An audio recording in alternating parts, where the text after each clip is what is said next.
You have to act from a place of service. We are Mm, here to help each other.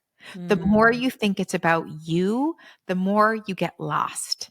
You get mhm, lost on the way when you think it's about you. It's not mm, about you.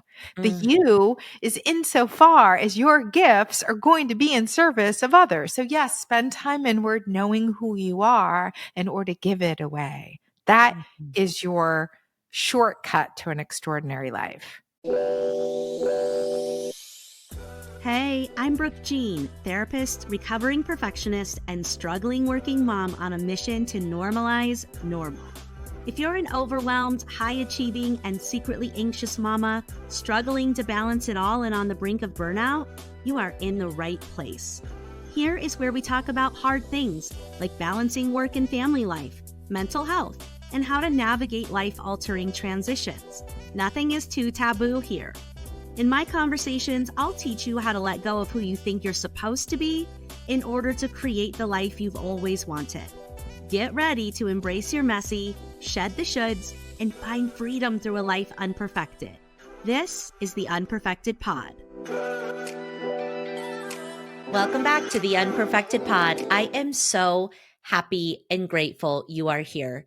You guys, this week's conversation was 110% soul nourishing, expansive, invigorating, and just, so delicious. And before we jump into that conversation, I want to remind you that now is the last chance to join the Unperfected Mastermind.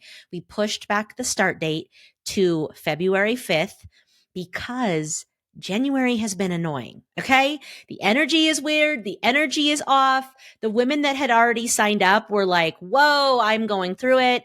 And it offered me a couple more weeks to allow a couple more women in. So if your soul has been nudging you to join a 6-month group container where you are held and supported in your healing, becoming, and rising journey, then make sure you check the link in the show notes because we are going to be starting very soon. Now let's get into this delicious conversation with my friend, Michelle Rios. Let me tell you a little bit about who this queen is. So Michelle Rios is the transformational coach of choice for CEOs, entrepreneurs, leaders, and other high achievers seeking more than just traditional success. Recognized for her ability to guide highly accomplished individuals through a profound self-discovery process, Michelle works with them to unlock their full potential and cultivate a greater sense of purpose, alignment, freedom, and joy in their personal and professional lives. As a certified executive coaching professional, she also draws experience from her 25-year award-winning career as a communication leader, agency executive, and trusted advisor to top leaders across the globe, a role that earned her the reputation of being the CEO whisperer.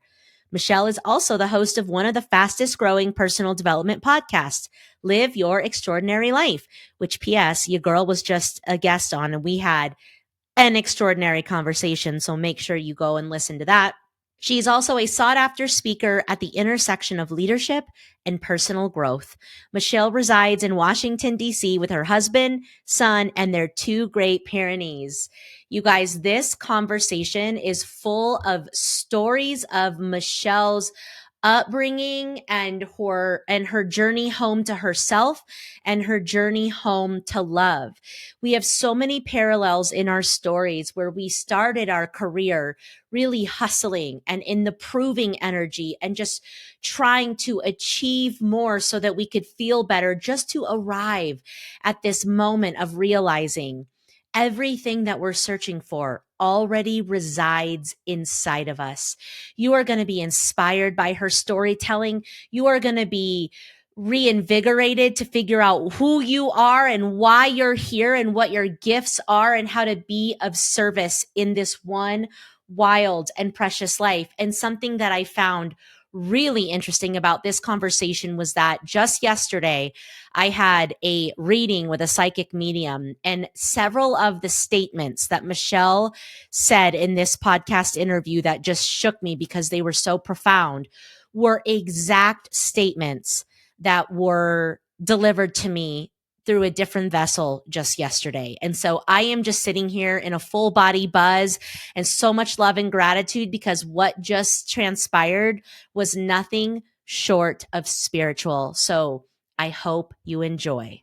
Michelle, thank you so much, though, for taking the time to come on the Unperfected Pod. I am stoked to have this conversation with you. Brooke, I am so excited to be here. We have had this really cool, synergy for a while now. So we finally connected, and I feel like this was a long time in coming.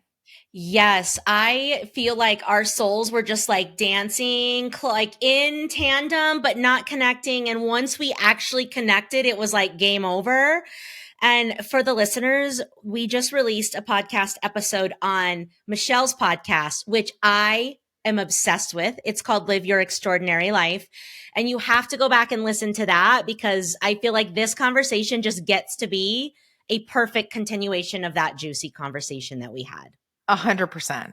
Yes. Okay. So you, like so many of us, are on the freaking roller coaster of extremes right now. And we are going to get to the brave and bold things that you've done and continue to do to create an extraordinary life and what that means and what that looks like. But before, on the Unperfected Pod, here's where we embrace the messy and here's where we talk about the real shit, which is Yeah. you've just had these extreme highs of like your one and only baby getting into college and extreme lows of your father going into cardiac arrest while we're in this weird energy. And yet you're still showing up and you're still such a light. So how are you really, my love? Let's start there. I'm good. Look, I have long learned the fact that living an extraordinary life is really about embracing it all. It's the highs and the lows, right? When you get to that place where you're fully awakened to the fact that we are spiritual beings having a human experience, you don't try to block out the negative. You might complain about it. You might say, man, it's been a week. But you recognize that it's all for you in one way, shape, or form. So I'll tell you, my dad, so for the listeners, my dad went in for what was supposed to be a somewhat routine outpatient back surgery for some chronic back pain he had. And he ended up contracting double pneumonia that then caused a whole host of other problems, including pressure on his heart, and he ended up being transported via ambulance going into cardiac arrest a week ago Sunday. So I'm the oldest of three. We're super close. And all I'm going to say is we are a very typical Irish Catholic family. So you know how that goes. There's a lot of drama involved in being in our family. And it was really scary. At the same time, I think it helped me kind of cut through a lot of clutter with my dad because my dad can be a lot. He can be a lot. And I realized in the drama of he wasn't getting the right care and he didn't have what he needed. And they're in a small town in rural Maine and a regional hospital that's understaffed and all this stuff is happening. And my mom is a play by the rules kind of person. So she waits for them to tell her what to do next. She's not out there really advocating. So I could just say, all right, Daddy, what do you need me to do? And that made a huge difference. He just felt like he had someone in his corner. And I was like, okay, that's the role I need to play with him. Hold my mom's hand. She's under a lot of duress. My sister, God bless her, showing up every day an hour away from where she lives in Maine to check on them, be there with him, endure what is being with him not well is a lot. And then I could just be, all right, Daddy, what do you need? There's a little bit of the recognizing it had to be softer because he was getting it from all sides. And I think it made us closer. Yeah. Yeah. When you said cut through all the clutter. Yeah. Say There's more a about lot. that. My dad, look, my parents were 16 and 18 when they had me. And being a young parent yourself, there's a lot that goes with that. We kind of grew up together. So I watched my dad go through the throes of adolescence really in his 20s because it kind of got delayed. He graduated from high school 2 months later. No, not even. He graduated from high school, turned 18 2 weeks later, got married a month later, and had a baby 2 months later.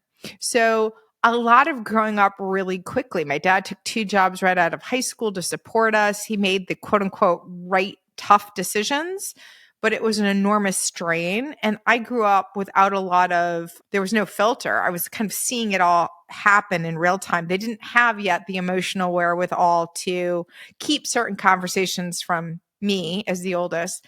And so I grew up with knowing a lot of what was happening, the money strains and the struggles. And quite frankly, who knows who they want to be when they're 16 and 18 or who they want to be with. And here my parents had made a commitment to get married and they've stayed together, which God knows there were times where I was like, is this really where we all want to be? But they did it. And, it was one of these where I don't know that it was always the right decision for him, but he made the decisions in his best conscience for all of us collectively. And I watched the resentment at times of being a young parent. I saw it. I also saw the selfishness of like, he's really not ready to be a parent. So there's some selfishness going on here that other parents would just do these things because this is what you do for your kid. And my dad was still growing up. And in a lot of ways, the good news was we were all out of the house. They were still young. I hadn't even had a child. I had not even had my son at the very age that I had already graduated from college. Like my parents were when I graduated from college. So imagine that. From college. My parents were in their 30s when I graduated from college. Yeah, it was a different time. Totally different time. Way different time. Imagine all of that. My dad worked in a paper mill for over 30 years and they live in a rural part of Maine. They have done so well to change and transform their lives. My dad actually went back to college after we graduated from graduate school. So my brother went to law school. I went to business school. My sister went and got a master's in psychology and social work.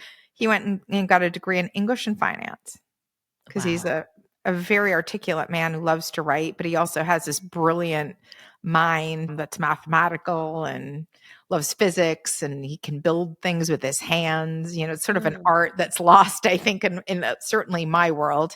And he's a complicated guy. He's had a complicated life. And so to be able to be at this place where he's still relatively young, there's only 18 years between us. 16 years between my mom and I. And to be able to watch them as they age, go through all the things they're going through, and support them on the other end of this is a privilege in a lot of ways. It's also, I think, mending a lot of the things I didn't get as a kid. I am getting as an adult. My dad's softened. He's mellowed. He's a phenomenal grandfather. And a lot of the things he couldn't be there for me for because he hadn't yet reached that place of maturity as a young dad, he's there as a grandfather. He knows what to say when the kids need him. And even though we all live kind of far apart, I live in Washington, D.C., they live in Maine, my brother's in Florida. We have a very vibrant, get on the phone and talk to grandma and grandpa on FaceTime pretty much every other day. They're really close with the kids. And then we visit a lot. So. Wow.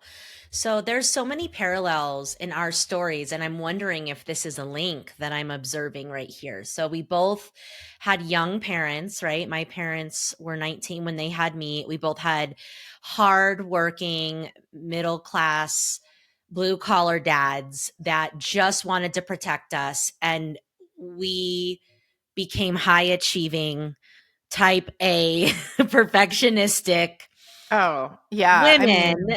And so I would love for you to speak on like, is there a link there? Is there a link to these young dads that just work their butts off, but they're coming from almost an adolescent fear-based existence that then we go, okay, we got to go and try hard and be the best. Like, what was that journey for you of like that parenting into your journey with being a high in recovery, right? Of like the over proving, the overdoing, the over everything. Yeah. I mean, I think there's a direct correlation. Like you do the thing that you don't have. So for me, it was partly, I think, I wasn't a planned pregnancy. So there was I wasn't. Wait. So then there was, I think, some guilt associated. Like I need to justify my existence. So how can I do that as a kid? Well, I will outperform everyone around me and I will make you proud. right? I will get the good grades. I will land the lead in the school play and in the musical, and I will learn piano, and I will learn guitar, and I will sing, and I will dance, and I will entertain you and make you feel better about your life choices, which, no kid should be saddled with that for their parents. But I just think, we grew up in a different time. Parenting was hands off back then for the most part. You were on your own to kind of shape your way. But my parents did say my dad in particular, failure is not an option. Like, we have no backup plan here. So if you want to go to college, you're going to have to figure it out. And that means you're going to have to get phenomenal grades and get a scholarship because we can't afford to send you. So you're going to have to figure this out. So I kind of walk through the world with a failure's not an option. Very different than the way I think now. Failure's not an option. There is no backup plan. There is no safety net. No one is coming to save me. So I was dripping in masculinity from about the age of 7 of like, get out of the way, world. I am coming through and I am not taking no for the answer. And you don't really understand what your limits are, I think, when you're young. So I was like, I can outperform anyone. So I might not be as smart as you, but I will study 3 times as hard as you and I will get an A, bottom line. And I did that over and over and over and over again. And I would say growing up for me in the 80s, I think you were in the 90s, right? So I grew up in the excess of the 80s. So it was like pop culture was like, I literally said, and I write about this in the book, my idea of an extraordinary life was going to elegant restaurants because I hadn't gotten to any, and jet setting to Europe because that looked exciting, and having a beautiful house and a husband to match, like literally like it was an accessory because I was going to do it all. I didn't need him to do it. I was going to do it because I was used to doing it for myself. I was used to having to stand up. And as the eldest, it was, look, the expectations are high. You are plowing the ground. You are the first to go down this, and the other 2 are watching. So aim high. You didn't have to tell me twice. So get into the best schools, the hardest schools, do the big things. And there wasn't this understanding that maybe those things, those external milestones of achievement and maybe society measures of success might not be connected with who I am. There was no understanding that one had to do with the other. They were like, these are cool things to have. So if you get those, well, then you're going to feel fulfilled and happy at the end of that rainbow, girl. Yep. Spoiler alert, that did not happen. So I ended up on a treadmill going 150 miles an hour. And over the course of 20 years, so from about 7 to 27, I was winning scholarships. I was number 1. I never could leave a job. If I ever tried to leave a job, I would be like, no, don't. They would say, don't leave. Just take a leave of absence. Go do that thing you want to go do over here. Or it'll be, oh, can we give you a promotion? I could not leave a job.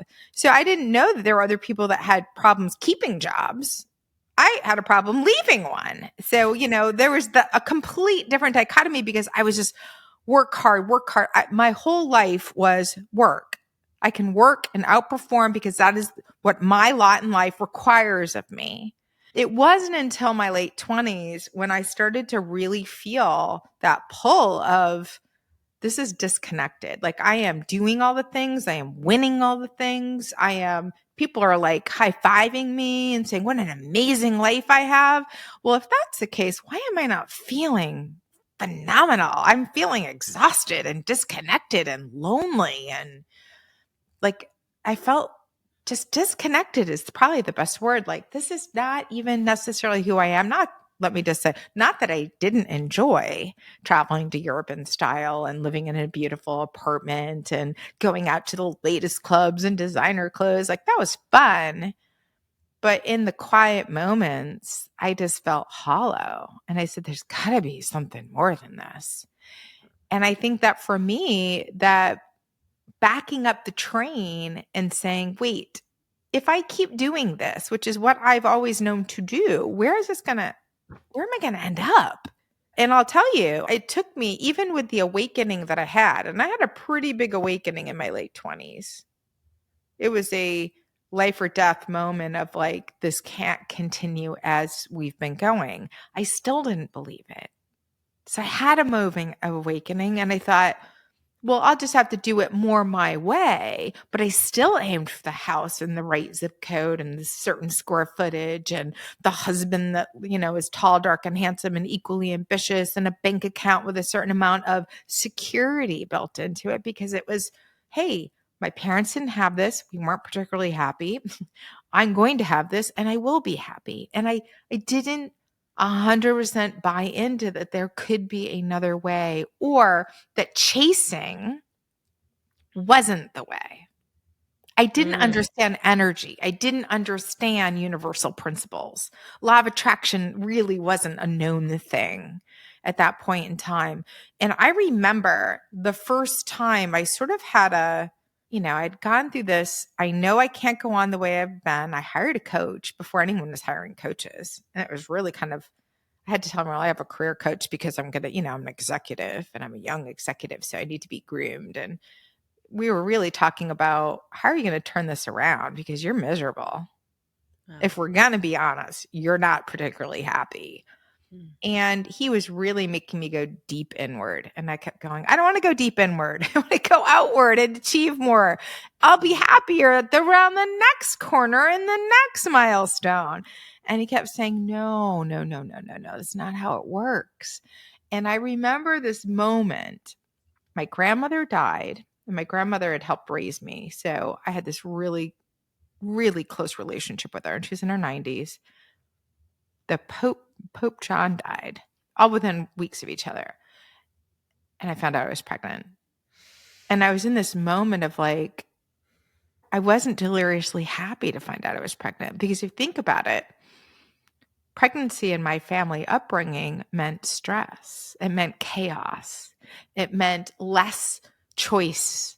It meant sacrifice. And I hadn't felt like I had arrived yet, even though my life was starkly different than my parents. I hadn't yet gotten to that place where I felt like, well, there's enough space and I am secure enough to move forward with this. I had my own maturing to do. And in fact, it took my grandmother's funeral to kind of have that next moment. I showed up in pure Michelle fashion during that era in rural Maine, completely decked out in designer clothes, because, that was necessary for that environment. And I was going to do the eulogy because I was really close with her, but I was also the communicator. I worked in a public relations firm. I was the writer. I was a public speaker. I was jet setting around the world for work and meeting with clients. And I go up to the podium to start to get ready for this. And I'm looking out and I realize my grandmother is 92 years old. Most of the people she knew had already died. I didn't know 3/4 of the people in that church. And I knew everyone in my family. I was the glue. I was the kind of the person that brought everyone together. And I'm like, who are these people? And I'm looking at my notes. I'm like, who are these people? And my grandmother had 8 children. My dad's the baby of the 8. And so I'm at the end of the grandchildren, lots of first cousins.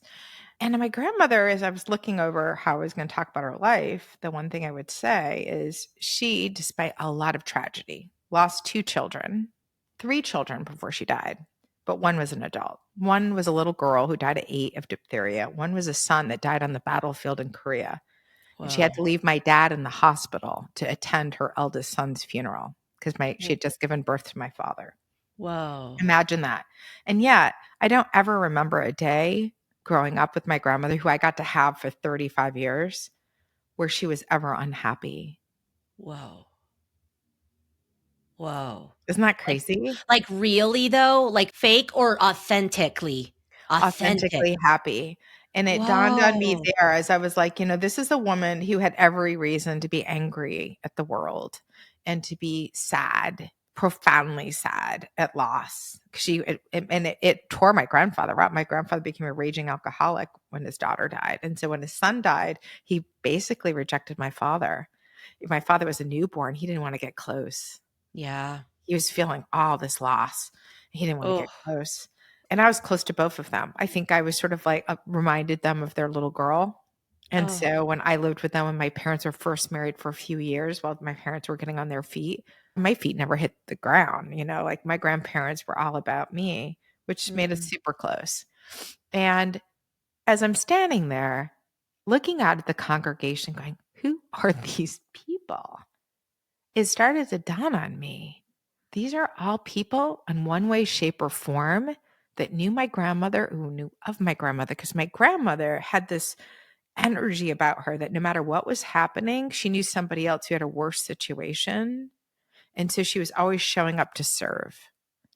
And I was talking about this as I'm talking about her life. My grandmother was, how may I serve? And she's like, Michelle, most important thing you're ever going to ask yourself is, how may I serve? That's where your gifts are, Michelle. How may I serve? So I'm sitting there going, how may I serve? And I'm telling the story of my grandmother, and I'm starting to realize, oh my God, I have been all over the world, like the main character, Santiago, on Paulo Coelho's The Alchemist, looking for the treasure, looking for the thing that's going to turn me into the woman of impact and influence. And here my grandmother was, humble, working class, a lot of tragedy, but a lot of love. She got it. She understood that in order to experience that transformation, to be the alchemist of all of that pain and tragedy, she had to find a way to serve. She had to find a way to give. She wanted to have love in her life. She had to give love in her life. And I was traipsing all over the world with a giant wall around me, protecting my very fragile heart, looking for the things and the accomplishments and the awards and the accolades and the promotions that were going to turn me and prove that I was a woman of substance. It hit me at that moment on the altar, giving my grandmother's eulogy, and I was overcome with emotion. I couldn't say anything. I couldn't talk. Here's this woman I've never been, one to not have something to say. I was verklempt and overcome, tears coming full on. I realized that was her gift to me. And I could hear her, put the notes down. You don't need the notes. Put the notes down. Talk from your heart. And so I'm looking out and I'm like, now I know why these people are here. You're here because you knew my grandmother and she showed you love in a time of need or in a moment where you needed her. And she showed up no matter what was going on in her life. And she would say, I'm not hiding anything. She never hid the truth. She just didn't find that what she had experienced was any more profoundly sad than what anyone else was experiencing. She recognized that humanity, living a human existence, is tough. You have a choice. You recognize that there are valleys and there are these highs and there are these lows, and we're all going to go through them. If you are living an experience where you just push out all the valleys to only experience the highs, you actually miss out on an important part of what it means to be human and connect with other people. And she was all about connecting. So here I was, newly married, pregnant, hadn't told anyone, and experiencing my grandmother in a whole new way. And I'll share this other story because I think it's just to show you just don't know what else is out there. My son was born in the spring, and this had been in the end of the summer. 3 years later, my parents were visiting from Maine to DC, and my son, he was like 3.5, and my dad was going through pictures in his wallet, and he happened to carry a picture of my grandmother when my grandmother was very young. My son didn't know who that was, or at least I didn't think he did. And he goes, I know her. What? And my dad and I just look at each other, and my dad's like, oh, that's sweet. No, you don't. She probably looks like someone you know, but that's my mom. He's like, I know her. She fed me soup before I came here. And we're all looking at each other going, what? And he goes, yeah, she sent me to take care of my mommy. Oh my God, I have full body chills right now, Michelle. And he just sat there. And so my father, of course, was like, well, tell me more about her. He knew her smell. He knew how soft she was. He knew all these things about her that only somebody who had been with somebody would know. And he just said, yeah, she sent me to take care of my mommy. Whoa, Michelle. He was a preschooler. He hadn't started. He was 3.5. Started nursery. Yeah, he started nursery in the fall. This was in the spring. like Christmas time. And by that fall, he started preschool and, we'd ask him about it. And he's like, I don't know what you're talking about. Like he had forgotten everything by then. Once you start school and you start to integrate into human life and you're really part of a new world. And his other big revelation is we spoke Spanish to him at home. My in-laws are from Peru and fluent. And so we decided we'd speak Spanish mainly with him at home. So he didn't really speak a lot of English back then, small amounts. And my parents said to him, Alex, we heard that now that you've started preschool that you're not speaking very much Spanish. And he goes, Grandma, don't tell my mom. But in my school, the kids speak English. It was like so funny. And we're like, oh, okay. And he's like, yeah, they don't know Spanish. I tried. Like, they didn't get it. Wait, so how do you explain? How do you explain? There's so many things I want to ask you about that gorgeous story that just literally left me in full body chills. How do you explain a 3.5-year-old having that experience and awareness of your grandmother? So I think everyone has to have their own faith journey and their own faith understanding. But for me, it was a recognition that there is a time before here that we live something. Yep. And there's going to be something that we experience after here. I would love to tell you I have a crystal ball and know exactly what goes down, but I don't. No, I think there's how it goes. there's the nowhere. Like, I don't know if you've heard Wayne Dyer explain this, but he goes, before here, there was the nowhere, and then we're now here. It's just spacing. Whoa. And then we'll go back to nowhere. I never put that together. It's just spacing. Nowhere and now here. It's just a matter of spacing. Wow. And so I think, there's this recognition that there is something bigger than us, that we don't know all the things. And oh God, what a blessing to not know all the things, but to know, I think what I recognize and I feel, and I think in the best parts of my life, when I have remembered this about me, things go smoother. And that is, there is a divinity that runs through all of us. And when you have enough love for yourself to recognize the light within, even in the hardest days, you know that you're connected to a very complex universe that you can tap into at any time. And there's an ancient wisdom that runs through you and that connects all of us. The problem is we spend a lot of our time operating from the head space and not enough time operating from our soul space. Or maybe the heart space is better, because I tend to believe that we're souls on a journey, not that we have souls, but that we are souls. My experience of it, and I can't say that I always understood that was my view, but it's something that I've really come to recognize at different points of my life, that I don't think I would have been born into the family I was by accident. I think it was all something I signed up for. My mom often says, you are the light. Like, I didn't want to go on. She was kicked out of her home at 16, kicked out of her school. She was pregnant, and I was her best friend on the other side of that, saying, let's go. You can do it. You got to go to school and study hard, Mom. We can do this. And she graduated. My mom's an executive in an insurance company now. This was a stay-at-home mom for most of my life. And once we all flew the coop, she started doing things for her. Wow. I feel like this is another really amazing parallel between our soul journeys. Is we came into families where we were going to have to be strong. Yes. And hard and guarded and doers and drivers. And it's almost like, at least I'm speaking from my own experience, so I want to know if this resonates with you, because I hear it so much in your story, is like my soul chose to come here to learn to let the armor down and return to love.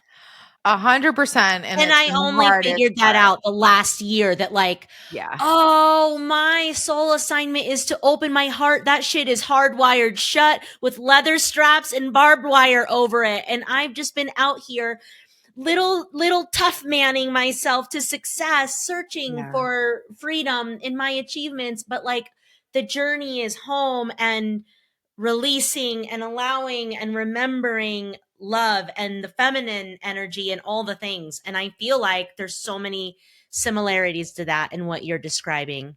Yeah. I mean, I think, God, the universe, source, the divine, whatever you want to call it, also has a sense of humor because you think you've got it figured out. So for me was, okay, it's going to be hard, but I can do hard things. That's Yep. easy. Like I Yep. can do hard things. Yep. And yet paired me with a partner who could not be more opposite than me in so many ways is just a more softer soul to begin with. And I was the hard, and I kept thinking, oh, this is going to just be hard for me. And what I didn't realize that part of my journey was a softening process. And in my softening, he rose. And allowing him to play a role that I have historically played in my family more for me was the journey and it has been the journey for me to allow me to be there for my parents as they age and to be able to be present for my son instead of still on the road in and out of airports every week as I was as an executive for the last 25 years. That homecoming of I don't have it all figured out, but I'm going to do it differently. And this is how I want to do it. And these are the gifts I want to use. Can you live live with this while I figure it out? And for my my husband to say, yeah, go for it. And I was so worried that I needed someone to say, I will take care of everything, relax. And instead it was like, go for it and trust. And I was like, oh, that wasn't quite the response I needed. I needed a little bit more of, Fabian. Masculinity. You've got it. You're Yeah. going to hold me down. Yeah, and instead it was a soft met with softness, and I was like, "Oh, okay." But I will tell you, the more I've trusted, the more I've released, the more I've put my guard down, the more I have allowed things to be what they are instead of picking it all up and trying to control it, the happier I've been. And guess what? Nothing fell apart because it wasn't on quote unquote my watch. It wasn't my way, my historic way of doing things. And so I like to think of it as this is my evolved way of allowing my divine feminine to grow and rise. And quite frankly, giving my masculine a bit of a break because it was, man, I would think it was an overdrive for a good 20 some odd years and it needed a break. It needed more balance. It needed me to be in a receipt mode, not just in a do mode. I had been operating from an empty cup for decades. And I couldn't see the resentment in that I was missing the forest through the trees that actually what I needed to do is less, not more. I kept doing more. The more things wouldn't work out, I'd do more. And then I'd be angry that they didn't work out. And it was this awful toxic cycle. And it wasn't until I literally said, I surrender. And things started to fall into place. I started to make the journey home. I started to actually learn what it meant to love myself, to allow myself to say, I don't have all the answers and I don't have the energy to go and put the yoke on my shoulders and do it the old way. I need a new way and I need it to be with ease. And it's not that I am not a super disciplined and hardworking person. I just needed more alignment. I find myself still in this place where I know the alignment is there and the authenticity is there because I am, I would say before everything looked great on the outside and I was dying slow death on the inside, right? And now I said, it doesn't always look great on the outside. There are cracks in the surface, but I am shining from the inside out because I'm okay with it not being perfect. I'm okay with saying, hey, last week was a really hard week. Or, I didn't make the right choice there and I can feel the repercussions of that. I got to fix that. I got to go back and address that. Whereas before I kind of was hiding in this everything. I've got to be perfect, right? I've got to be perfect. So if anyone finds out that I'm not, oh my God, are they going to still let me show up to this table, whatever the table is? And the Mhm. reality is, man, it's when you start being vulnerable and you're able to be a bit raw at times that people are like, that's so much more relatable.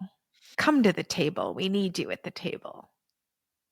So Mm. beating a path to the table before. And you know what's so beautiful about that, Michelle? Is you showing up for this conversation today, this table that Yeah. I'm like fucking thrilled to have you at because you are a light. It's like today you demonstrated for me and the listeners your lesson that you downloaded when you were on the altar speaking for your grandmother. Mm. Like the lesson that you were articulating that you got in that moment, I just got to witness. Oh, I'm getting full body chills. I just got to witness you embody in real time right now today because I could see it in your eyes. I could see it in your face. Oh, she's been on a journey recently, this babe, and the lights are still on and the heart is still open and the energy is still gorgeous. But I could feel it in you. There's a heaviness that you've been carrying. And yet you showed up as is and took your seat at the table and shared your light. Thank you. Thank you for seeing that. I think that that's what we're all called to do. And I know that we're not always ready to do that because we're protective, right? We're protective of our hearts. But I think to the extent that we can recognize that when we let the wall down, when we let our guard down, even in what is perceived as a weak moment. So for me, it's been 10 days of a roller coaster with my dad. It's been going through the college admissions process with my son and watching that, as a mama bear, the highs and the lows of that. It's the winter. The Ugh, winters of our it's lives gnarly are right now. rough. I'm a girl that's made to be outside and it's cold right now, right? We're spending more time inside. In these moments where we don't necessarily feel our best, but despite the feeling, we show up at tables we want to be present for. And I think that that also goes to say, it says a lot about who you are, because as a soul on a journey, I knew that coming here today, despite everything that's been going on, was going to be soul nourishing as much as I could give. I knew I was going to also get. Mm. Oh, okay. So there's like two directions because one is what happens in Michelle's life after the eulogy moment, and you Mm. realize, which was an awakening of like, it's a journey inward. It's no longer a journey outward. It's love. It's this oneness. What happens there, and how does that lead you to building your extraordinary life? And then I want to table, if we have time, what you just said about hiding and protecting and how that probably holds us back from living our extraordinary life, right? Like the average bear would be like, God, I'm not feeling good. I'm not going to show up for this podcast episode or whatever. And you didn't say you weren't feeling good. I'm putting words in your mouth that you didn't say, but you know what I mean? Like Oh, it does 100%. require like courage and audacity and belief and faith and a lot of things to show up. And then the showing up is what opens the door that unfolds this extraordinary life. So maybe you decide which one of those you're feeling called to expand upon. What happens after the eulogy moment? Or like, why as women do we hide? And how does that affect our building of our extraordinary life? Well, let's start with the latter, because I do think Okay. this is something that we as women in particular, like, you want to show up and you want to look your best, you want to feel your best, you want to have gotten enough sleep, you want everything to have kind of be in its spot before you show up to have an in-depth conversation about life and what matters and all of that. And I challenge you all, having now been on this planet for a while, that rarely does the world, align that way so that everything just feels like a moment. And if you shut yourself off every time you're not feeling 100%, you miss the good stuff. and you miss an opportunity to have your own aha moment or help somebody else. And in my role that I live now, it is, I know I've come here to be able to live my truth, to be authentic, and to inspire others, to step into what is extraordinary living. And for me, there has been over the last several years a recognition that extraordinary living isn't only in the easy stuff. It's not just the Mediterranean yachts and waterfront mansions. I love those. Ladies, if you have an opportunity and someone invites you to the south of France, you say yes. But I will say that in and of themselves, those things that I aspired to my entire young adulthood and into my adult life never filled me up. It wasn't until I recognized that I needed to feed that part of me that wanted to be seen, cracks and all, and be loved as she was. Not as you thought you saw her in the spotlight looking pretty, but all the cracks and still be accepted and still be loved simply because I am. When I got to that place of inherent worth, I am worthy because I exist. I am in this now here moment, and so are you. And therefore, I am loved. And I am love. And I am here to love. And if I had to sum it all up, if someone said, so what are you here to do? You were a communications executive, you went to business school, you did all these things. My job is to come here to love, to be love, to learn to love better, even in the hard moments, even when I don't want to, when someone hurts my kid, when someone's not taking care of my dad and he needs it, when I am feeling not my best and I need more love, it's to continue to love. This is the journey. This is the path. And in the process, to shine a light to all those other souls that are on this journey, that they are worthy of all the love, that they have it in them. And the more they open up, cracks and all, the more light will shine and the more love they will feel. And I'm here to help walk. We're all here to walk each other home, right? Whether you call home heaven, whether you call home back to yourself, which is how I've come to experience it, I'm walking myself and you back home to an experience of myself, which is love. And the more I walk, the more love I feel, the more love I crack my heart open a little wider, then there's more love to give and there's more love to get. Oh, that's so good. So good. Mic drop moment right there. That's it. That's it. That's it. And I'm also just feeling this like immense gratitude in this moment of the power of intention and connection, because I had like proclaimed at the beginning of last year that I'm working on healing my heart, opening my heart, and figuring out this love thing. Yeah. And like de-associating performance with love, and what I can do for you earns love, and what I can provide equals love. And so it's not a surprise to me that you, who are embodying this beautifully, authentically, are in my world now. I'm like, in this moment, I'm feeling like you're a love mentor. You know what I'm saying? And like, how beautiful that when we decide to say yes to the call, whatever the call is, Yeah. it's usually home to self, which is love, right? In some form, it could be dressed up in a different costume. Oh, yeah. But I mean, it's I get that all the usually, time. right? Like it can look like, so wait, what's your business exactly? How do you monetize that? I get that a lot. And I love that question because I said, in whatever opportunity makes the most sense for my heart to teach. So, I sometimes teach sales.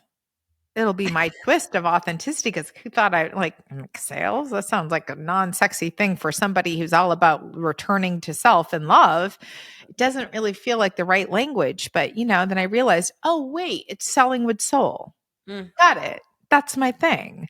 Because, yeah, we have to come up with this thing called money and currency to live on this planet that we're on. And so the gifts that we have still need to be channeled through quote unquote real life, which I always laugh, human existence. Mm-hmm. And yeah. So whether it's coaching, whether it's monetizing a podcast, whether it's, for me, 25 years of my life was on the road selling communications programs to companies and working on reputation and doing messaging and being a CEO whisperer. At the essence of it, I was helping people learn to become their most authentic selves. Okay, what do you really want to do? How is this company really going to reflect what you want? And how is it going to reflect your vision? So I say this also to the women that we work with. Look, we can talk personal branding if that's what you want to talk about. I don't have a problem with that. I'm a brand expert. I did that for decades. But at the end of the day, if it is not aligned with your energy, I don't care how sexy it looks, ain't going to work for you. So do you want to know the long way to get there, or you want to know the shortcut? Because the shortcut is spend more time inward, less time focused outward, more time understanding what makes you tick, because we're all a little different. We're all a little quirky, right? We're all a little different. Yep. And what we have to give is slightly different. We're not all doing the same thing for the same reasons, for the same. So whatever your thing is, those gifts that you've been endowed with, your job is to find out what they are and use them. And when you're using them in service of others, you'll create value. In the course of that value, oh, bing, there's a monetary exchange. So yes, we can talk about the world of human existence and how do you make money in all of this? But I'm still always going to bring it down to, what did you come here to do? I know that there was a reason why I learned how to get on the stage and perform when I was really young. And I felt very comfortable there because I can talk to very large groups of people as if there's one person in the room about topics that most of them do not feel comfortable talking about. Loving yourself, seeing the light within you, knowing that this journey, that you have 2 PhDs and an MBA and went to the best schools and all the things. Yeah, been there, done that. Yes, great. Good for you. And who are you in all of that? Because if you don't know who you are in all of that and you're just running the traps of, I'm trying to feel happy in it, you're never really going to feel at home. So I don't care if you're an architect or you're a psychologist or you're an MD or you're a construction worker, you still need to know what are your innate gifts. And the person who says, but I don't have any, Michelle, hasn't spent enough time looking inward. We all have them. And then they're like, but I don't know how to use them. Okay, that's a different conversation, right? And you just we're walking each other home. We're walking each other home. You're teaching somebody to look within, to find the gifts, to say, how may I serve? How may I serve? How may I serve? We just came out of Martin Luther King observance. And, what did he say? How may I serve? You have to act from a place of service. We are here to help each other. The more you think it's about you, the more you get lost. You get lost on the way when you think it's about you. It's not about you. The you is insofar as your gifts are going to be in service of others. So yes, spend time inward knowing who you are in order to give it away. That is your shortcut to an extraordinary life. Oh, yes. And I want to say, like, a practical thing that helped me hear the call from my soul of like, how should I serve? Because when I started all this, I never sat down. I never got still. I never went inward. Being inside my body was like a fucking torture chamber because it held all my trauma. And so by starting to make peace with the chaos that was in my mind and body and starting to move it through me, through things like crying and screaming and dancing and therapy and journaling and talking and I love all the modalities. You find one that fits. Then I started meditating and I started sitting and I started to ask myself these existential questions like, why am I here? How would I serve? And nothing came and nothing came and nothing came and nothing came and nothing came and nothing came and nothing came until one day down came, be the example of transformation. Ooh, I love that. Be the example of turning pain into power, trauma into triumph, of healing, becoming and rising. Like do basically come home to yourself, heal, and then guide women on Become this the path. alchemist of your own life. I would add another thing. Yeah. Sometimes, so I started asking this question very young because, like in my 20s, I'd had this moment of awakening and I was very, very traumatized in my own body too. And took a lot of my own insecurities out on my body, right? Coped differently, had an overeating problem, not because I was hungry, but because I was scared, right? I was Yeah. insecure about things. Yeah. And I remember walking to the metro, living in DC, walking to the metro, and every day I would just repeat the same mantra: how may I serve? How may I serve? How may I serve? It was interesting. I was waiting for this parting of the clouds moment where the sun would come down and like shine a spot on this thing where it would be clear that that's where I would serve. And instead, people would pop up in my life in the course of the day. I'd be like, well, that can't be it. And that can't be it. And that can't be it. Well, they were all it. And I didn't know how to recognize it. So all kinds of opportunities were coming my way to be a light in someone's life. And I was literally turning them away. I don't have time waiting for this moment. And I'm really busy with this other work I have to do called real life. And so I don't have time to help. And I don't have time and I don't have. And so the universe will crank up the noise eventually. And so then it was just like all the voices, like this person needed me, this person needed this person. And then I was like, oh, I might have missed the memo on what this is supposed to look like. And I think that can happen for a lot of people. We say, I don't know. It's not that we don't know. We don't know how to recognize it. Or it's not that it's not happening, but we don't always see it. And so I think, that the divine, God, the universe will get you there if you keep asking. It just might not be the route you thought it was going to be. You might be on a really long journey back home. Mm-hmm. I Mm-hmm. certainly was. If Yep. even with an awakening, this is the thing people need to know. You have the awakening. Okay, a light switch goes on. There are still a lot of other rooms inside that mind, body, heart, and soul that you haven't explored. And that light isn't necessarily going to show you that door.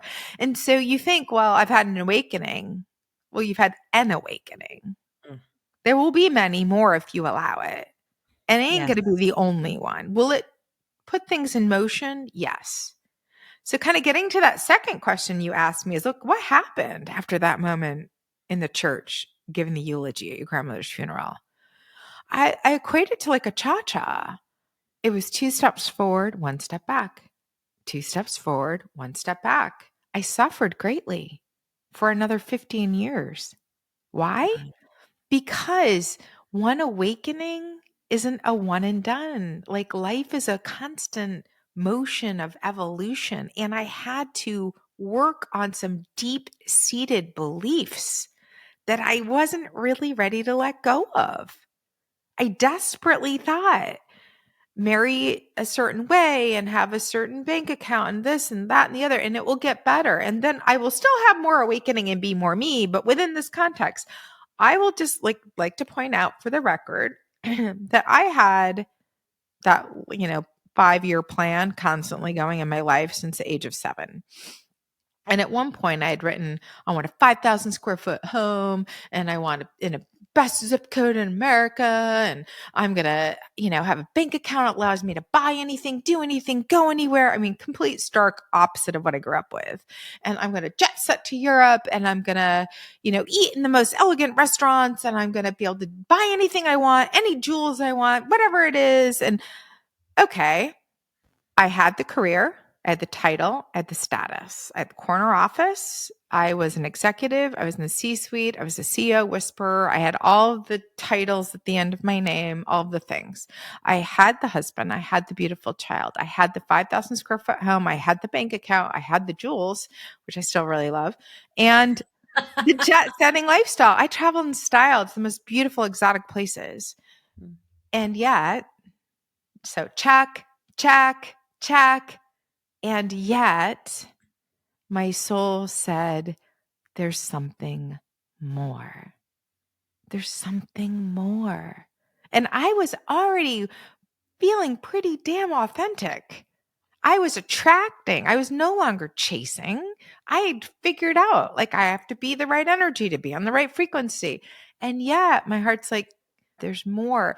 And the more felt so counterintuitive because it was like at the height of my career, things are finally falling to place. I have large teams. I'm no longer like working 24/7. I can decide where I go, all the things. It was like, walk away now. Walk away? What? How can I walk away at the height? It's holding all these other pieces up. Walk away. Hit the reset. You've done that. Do it differently now. That's what we call the call. That's the That's call. the call. That's the call. And it never sounds like a good idea, honey, when it first comes through. It doesn't sound like the right, responsible, smart, good girl, all the things. It doesn't seem like it is, but that right there was the call. And so what'd you do? Well, I happened to be in one of the most beautiful places on the earth when I got the call. I was in Greece. I was at the Temple of Poseidon overlooking the Aegean Sea. The sun was going down. There was an energy vortex. Ah, man, it was just off the hook. And I'm sitting there and people are dissipating. The crowds are dissipating, but we decided we were going to stay, watch the sunsets, supposedly some of the best sunsets in the Mediterranean area. So we're sitting there watching the sunset. My son's like stretched out, all, 6 foot, one of them, and my husband's next to me, shoulder to shoulder. And I can hear somebody saying, it's time. It's time. And I'm looking around going, who the heck is that? Where's that coming from? And I stop and focus back on the sunset and I hear, it's time. It was coming from within me. It was time. It's time to make a move. So I did. I got back. I resigned from my job within a month. I had no idea what a podcast was, but I'm in the middle of Greece and I look over at my husband. I'm like, I'm starting a podcast. He's like, a what? I'm like, I know. I have no idea what it is. Should probably listen to some. 4 months later, I launched a podcast. I launched the Live Your Extraordinary Life podcast. In 6 weeks, it got to the top 2%. Wow. So I got to this place where I just kept saying, say yes. Just what feels intuitive, what feels right and is a stretch, but say yes. And I talk about this journey of becoming a more authentic individual because I get a lot. What does it feel like now that you're your most authentic self? I'm like, well, I don't know. I'm not dead. So, I mean, unfortunately, we're not done. That's another hard pill to swallow, but another universal truth. We're not done. I'm more authentic than I was 5 years ago, but like there's work to be done all the time. And it's not this linear experience of life. There are times where I was like, whoa, that was really out of alignment for me to say or do. I'm going to like pull that back and try to approach it from a different angle. Mm-hmm. That's the fallibility of being human. And you have got to be able to have some grace with yourself about it and say, it's okay.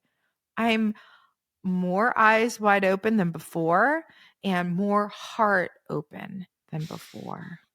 That is the perfect place to end a conversation that I actually don't want to end because it's so good. It's so good. Can I ask you one final question? Yeah. Which is, what does it mean for you? Because you always ask this question on your amazing podcast. What does it mean for you to live your extraordinary life now that we know all of these beautiful like lessons and things about you in this juicy conversation? Yeah, for me, it really is about walking in life in a way that I can give from myself. I am feeling that my gifts are being used, that my life has meaning because I am doing work that is meaningful to me. And that at the end of the day, I can say to myself, I gave it all. I gave it all. Whatever that was for that day, I gave it all. And I can put my head down on the pillow and sleep deeply, knowing I did the best job at being as an open, loving human as I could be in that day. And I'm going to get up excited to do it all again tomorrow and more. Yes. Yes. 2 snaps in the Z formation.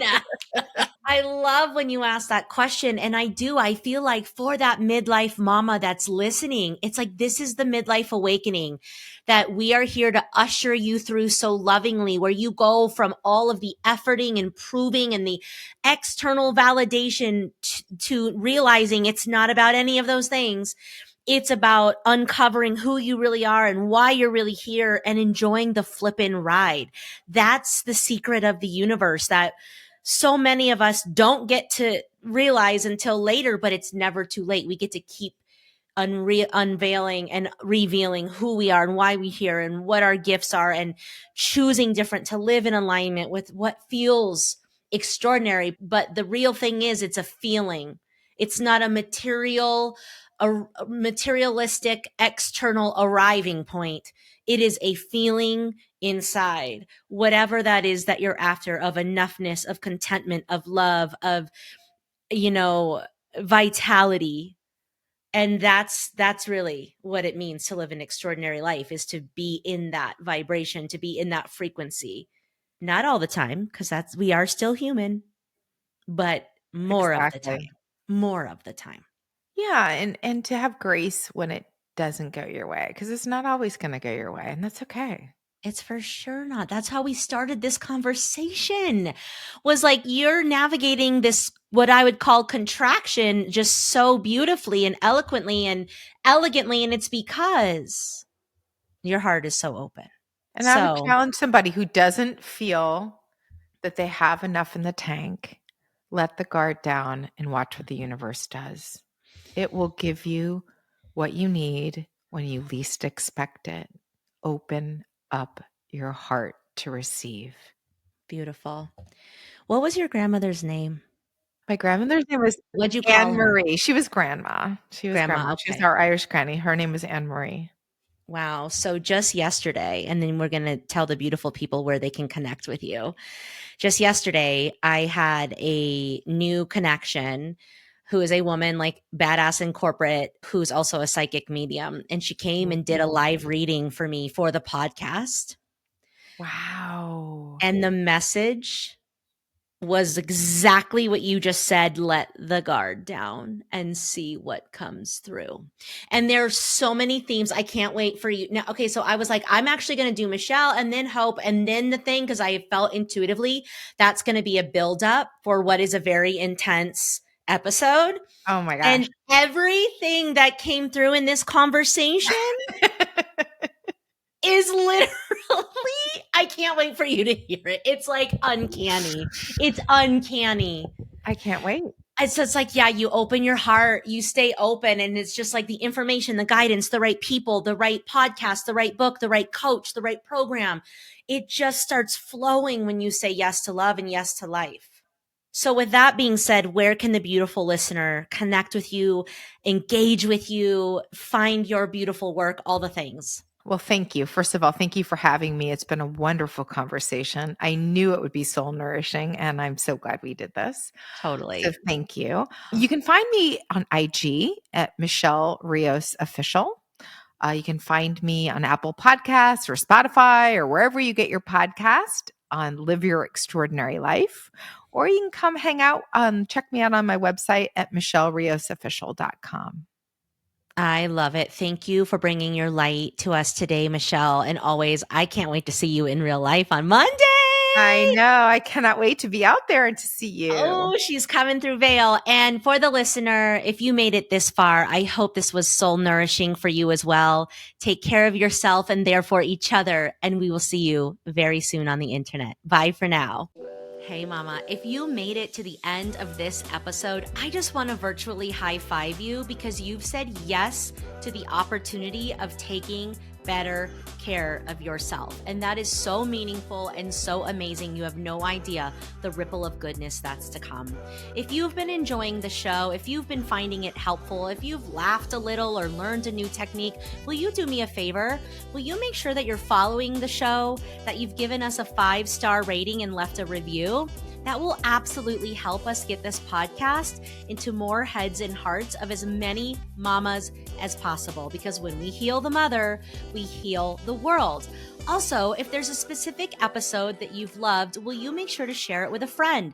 Just send them the link or share it on social media and make sure you tag me at Brooke Jean Unperfected because I absolutely love seeing that this is actually giving you the impact that you so desire and deserve.